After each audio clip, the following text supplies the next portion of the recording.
અંકલેશ્વરમાં Kapodra Radhe park RCC રોડનું ખાતમુહૂર્ત 65 લાખના ખર્ચે મહત્વના માર્ગનું નવીનીકરણ થશે। અંકલેશ્વરના કાપોદ્રા પાટિયાથી રાધે પાર્ક સુધી 65 લાખ રૂપિયાના ખર્ચે નિર્માણ થનારા આરસીસી રોડના કાર્યનું ખાતમુહૂર્ત કરવામાં આવ્યું છે। આ માર્ગ અંકલેશ્વર તાલુકાની ભડકુદ્રા ગ્રામ પંચાયત હેઠળ આવે છે।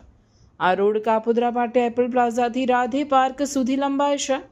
અંકલેશ્વર જીઆરડીસીના રહેણાંક વિસ્તારમાંથી પાનોલી તરફ જતા અનેક નોકરિયાત વર્ગ આ માર્ગનો ઉપયોગ કરે છે, જેથી તેનું મહત્વ વધી જાય છે। છેલ્લા ઘણા સમયથી આ માર્ગ બિસ્માર હાલતમાં હતો, જેના કારણે તેના સમારકામની સતત માંગ ઉઠી રહી હતી। આ રોડ કાપોદ્રા પાટિયાથી કાપોદ્રા, ભડકોદરા, બાકરોલ અને ખરોડ જેવા અનેક ગ્રામ્ય વિસ્તારોને જોડે છે। ખાતમુહૂર્ત પ્રસંગે ગામના આગેવાનો રાકેશ પટેલ, વૈકુંઠ પટેલ, સરપંચ અને સ્થાનિકો ઉપસ્થિત રહ્યા હતા।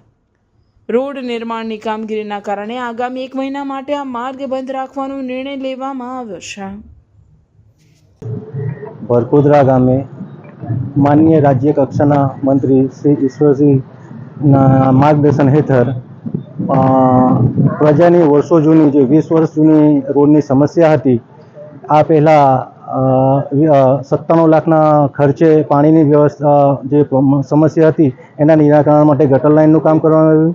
ત્યારબાદ જે 20 વર્ષ જૂની સમસ્યા હતી એના માટે આજે રાજ્ય કક્ષાના મંત્રી શ્રી ધારાસભ્યના રાજ્ય કક્ષાના મંત્રી શ્રી ઈશ્વરસિંહ સાહેબના માર્ગદર્શન હેઠળ 65 લાખના ખર્ચે ડોમિનોઝથી લઈને રાધે પાર્ક સુધી સીસી રોડ, આરસીસી રોડનું કામ થવા જઈ રહ્યું છે।